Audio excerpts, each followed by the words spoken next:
You know, there is a phrase I heard constantly growing up. Oh, yeah. What's that? Well, it's one of those cultural idioms that just paint such a vivid, kind of nasty picture in your head that once you visualize it, you really can never unsee it. Okay, let me guess.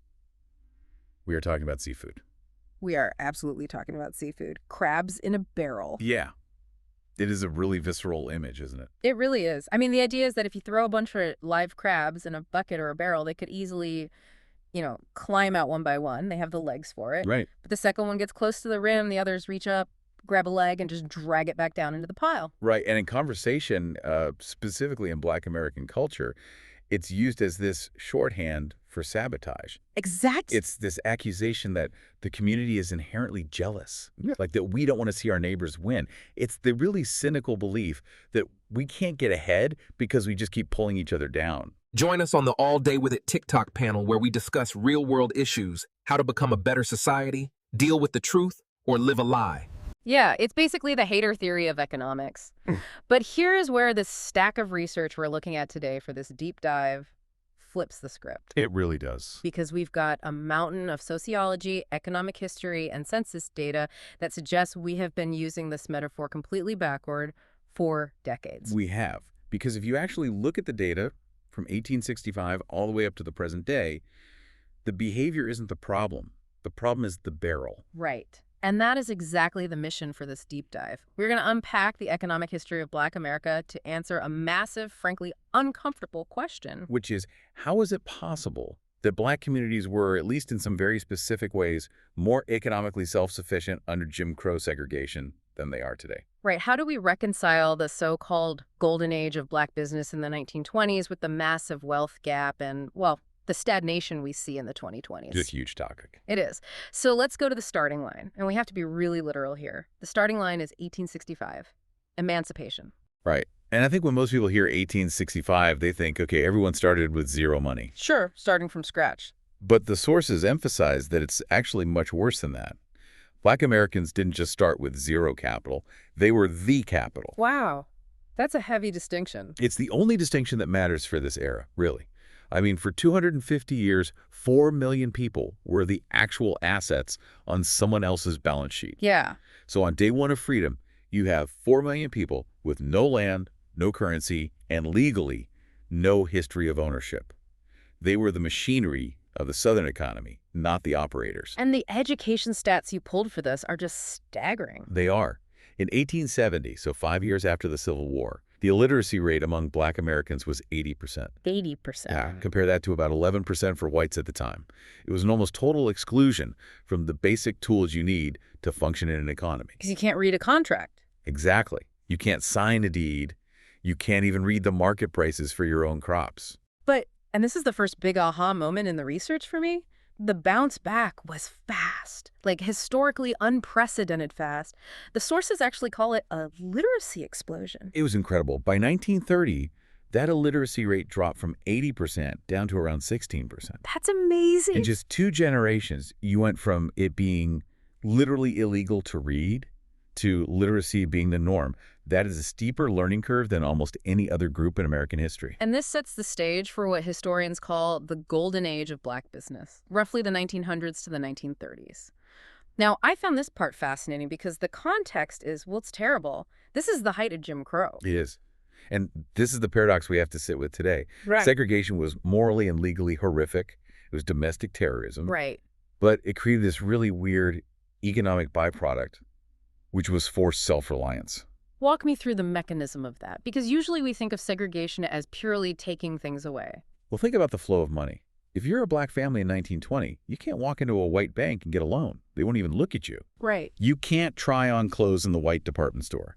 You definitely can't buy a house in a white neighborhood. So you're just totally locked out of the general economy. Completely. So you have to build your own.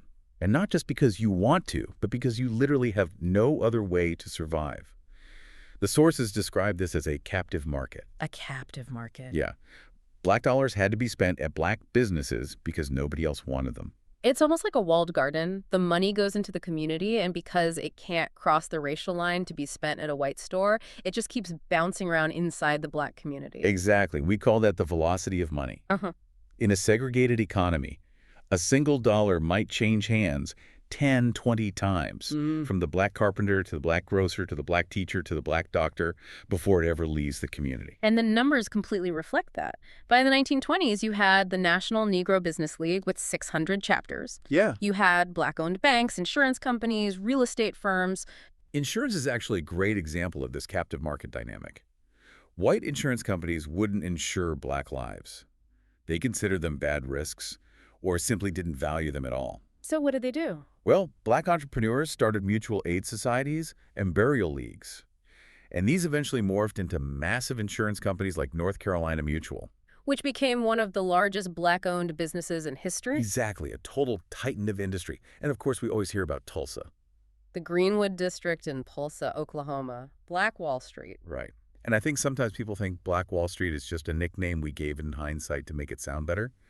But the actual inventory of what was destroyed in 1921 is so precise. It really is. It wasn't just a few mom-and-pop shops. It was a prosperous enclave with 600 businesses. They had their own luxury hotels, theaters, hospitals. They had bus system, libraries. Yeah, it was proof of concept. It showed that when the barrel is tight, meaning when the community is forced inward, the crabs don't pull each other down, they form a pyramid. That's a really great image. And the data absolutely supports it. How so? Give me an example. Well, you had people pooling money to build Rosenwald schools. These were schools partially funded by a philanthropist, Julius Rosenwald, but the community itself had to match the funds. And they did. They did. Pennies and dimes collected in jars to build 5,000 schools across the South. So if the crabs in a barrel theory was true, if there was some inherent cultural jealousy, none of that would have happened. You can't build 5,000 schools on jealousy. Exactly. The 1920s proved that cooperation is actually the baseline behavior when the external threat is high and the internal market is secure. But we do know how Tulsa ended. We do. And it's crucial to note that the destruction of Black Wall Street came from the outside, not the inside. Right. It wasn't internal sabotage, it was an external massacre. And sadly, Tulsa wasn't an isolated incident. You saw similar destruction in Rosewood, in Wilmington, North Carolina. Whenever that economic pyramid got too high, it tended to get kicked over by the folks outside the barrel. Wow. Okay, so we move from that era of forced self-reliance and external violence into the next phase, and this was the part of the research that honestly surprised me the most. The mid-century boom. Yeah. The sources call the period from the 1940s to the 1970s the era of greatest convergence. Yes. If you put the moral arguments aside for a second and just look at the raw spreadsheet, this is the golden era of catching up. This is when the gap between black and white economics narrowed the fastest in American history. And paradoxically, a lot of this happened before the major integration laws of the late 60s really took root. What was driving this?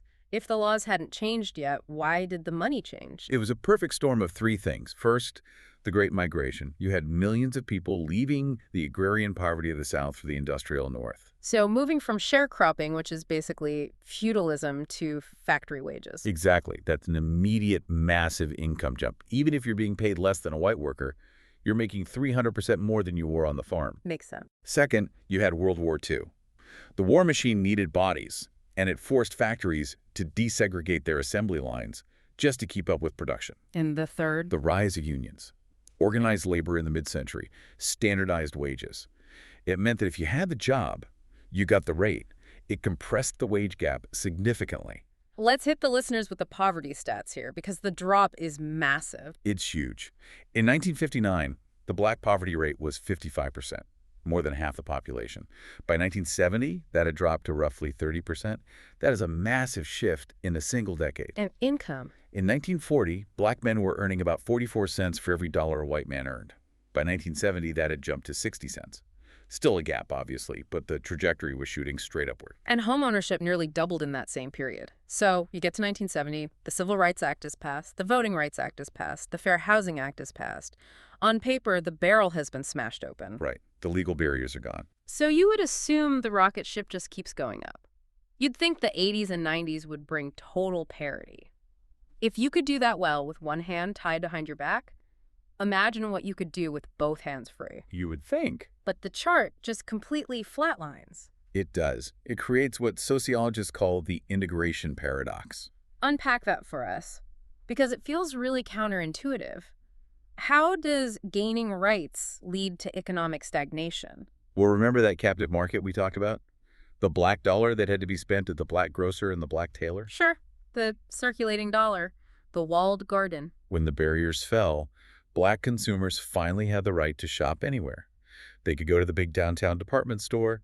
They could use the white-owned bank that offered slightly better interest rates because they had more capital. And naturally, people did that. I mean, if I can buy a suit for cheaper at the big store or get a mortgage with a lower rate at the big bank, I'm going there. That's just rational economics. Exactly. It's totally rational individual behavior. Mm. But the side effect was a massive capital leak. Money stopped circulating within the community and started flowing out into the broader white economy. So the black grocer loses his customers. And the black bank loses its depositors. And it wasn't just money.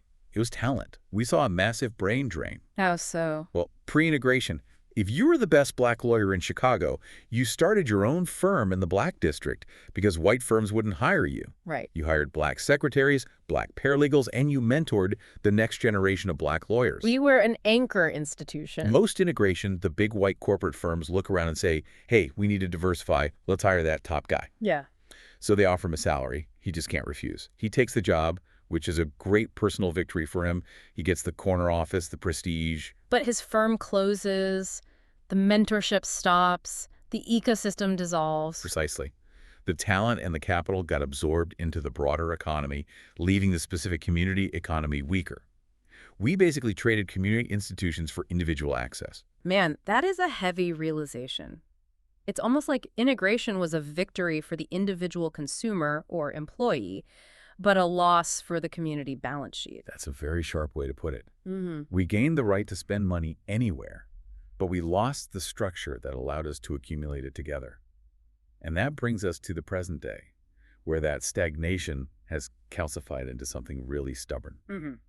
We have to talk about the wealth gap. And just to be clear for everyone listening, because these terms get swapped around a lot, income is not wealth. No. Income is your paycheck. It's the water flowing into your bucket. Mm-hmm. Wealth is the ice that's been freezing in the bucket for 50 years.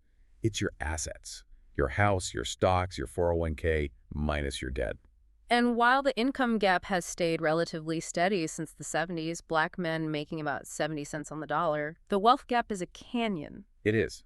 As of recent Federal Reserve data, the median white family holds about $284,000 in wealth. Okay. The median black family, about $44,000.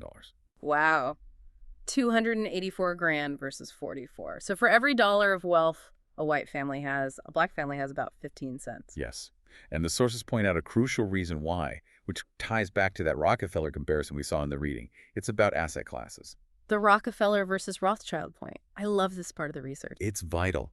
We often tell people, if you just save more, skip the latte, pool your resources, you can catch up.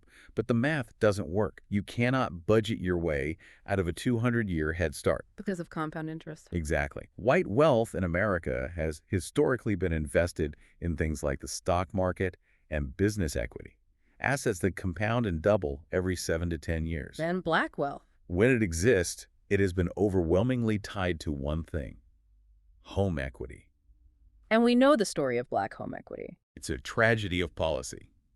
Redlining meant black homes didn't appreciate in value. Predatory lending stripped equity away. So while one group's wealth was taking the escalator of the stock market, the other group's wealth was taking the stairs of homeownership. Stairs that were often broken or leading to a basement. So when we look at that 284,000 versus 44,000, we aren't looking at a difference in work ethic. We're looking at the difference between compound interest and stagnation. Structural stagnation. If you start a game of Monopoly 100 turns late, it doesn't matter how well you roll the dice. The board is already bought. Okay, so we have this structural reality. The barrel is huge, but the floor is slippery. But I want to circle back to where we started. The crabs in a barrel idea. The hater. It's a psychological piece. Yeah, because even if we admit the system is rigged, that doesn't explain why people feel that internal tension. If we were so cooperative in the 1920s, building schools with pennies, why does the hater narrative persist today? Why does it feel like we are fighting each other? This brings us to the psychology of scarcity. And there is a historical layer here that the sources mention, which is uncomfortable, but we really have to go there. Colorism. Yes. The brown paper bag test. I was surprised to see how far back this data goes. The census from 1860. It's fascinating, if troubling, data. Yeah. In 1860, light-skinned black families held nearly 50% of the wealth within the black community, while darker-skinned families held only 20%. And this wasn't random genetics. No, it was proximity to power. Often, these were families related to white enslavers. They were sometimes given access to trades or education or allowed to inherit small plots of land that darker-skinned people were completely denied. So you start with a class system within the race based on how close you look to the people in power. Right, and that didn't go away. In the 20th century, you had elite black social clubs and fraternities using the paper bag test. If you were darker than a brown paper bag, you couldn't get in. Which just reinforces this idea that there is a hierarchy, that there are haves and have-nots inside the barrel. Exactly. And that is the root of the crab's dynamic. It's not just jealousy, it's a hierarchy that was imposed from the outside by white supremacy that created real material divisions inside. It pitted the community against itself. And then you add the modern economic scarcity on top of that. The barrel again. Think about the corporate world today. Often, a company will have a diversity quota. They need one. The token spot. We need a VP of diversity. Right. If there's only one seat at the table for a black VP, then every other black employee is your direct competitor. The structure forces you to pull the other crab down, because if they go up, you can't. That's the key. It reminds me of that quote in the research. Economic stress drives intergroup conflict. It's not that people don't want to support each other, it's that the structure makes every opportunity feel like the only opportunity. Exactly. If you put 100 people in a room with 100 sandwiches, everyone eats and everyone is happy. Yeah. You might even trade sandwiches. But if you put 100 people in a room with one sandwich, You're going to see some crab-like behavior. you're going to see a fight. But you don't blame the hungry people. You blame the person who only brought one sandwich. So, what does this all mean? We've covered 150 years here. We went from the forced cooperation of the 20s to the boom of the 60s to this paradox of integration where we have rights but not wealth. I think the synthesis is this. Black Americans have proven, repeatedly, that the cultural flaw argument is garbage. The Golden Age proves that when a community has clear boundaries and a shared mission, cooperation is the norm. But the crabs in a barrel mentality is a symptom. It's a symptom of a leaky bucket. It's what happens when you dismantle the community's internal economy without giving them full, equal access to the external one. We are fighting over scraps because we don't own the deli. So the solution isn't to fix the culture. No. The solution is structural. It's about capital. You have to fix the wealth gap through policy, through access to zero-interest loans, through addressing the inheritance disparities. You have to fill the sandwich room. You have to expand the barrel. Or maybe smash the barrel entirely. I prefer smashing the barrel. But until we do that, we have to recognize that the infighting isn't a personality defect. It's a survival mechanism in a scarce environment. Completely agree. So we usually end with a takeaway, but today I want to leave you with a question that kept popping up in my head while reading this. We always had this binary debate. Was integration good, or was the segregation era better for black business? It's the classic debate, Du Bois versus Washington. Right. But based on this data, is it possible that we're looking for a third option, one we haven't fully explored yet? What do you mean by that? Well, we had the internal circulation of the 20s, that captive market that built BlackWallStreet. And we have the legal rights of the 2020s. What would it look like to combine them? What does a 21st century version of BlackWallStreet look like that isn't segregated, but is still intentional about where the dollar flows? That is the multi-trillion-dollar question. Can you build a closed-loop economy inside an open society? Can you have the discipline to circulate the dollar before it leaves, even when you have the option to spend it elsewhere? I think that's the real challenge for the next generation. It's not about pulling crabs down. It's about building a ladder that everyone owns. I really like that. That's it for this deep dive. Thanks for listening. See you next time.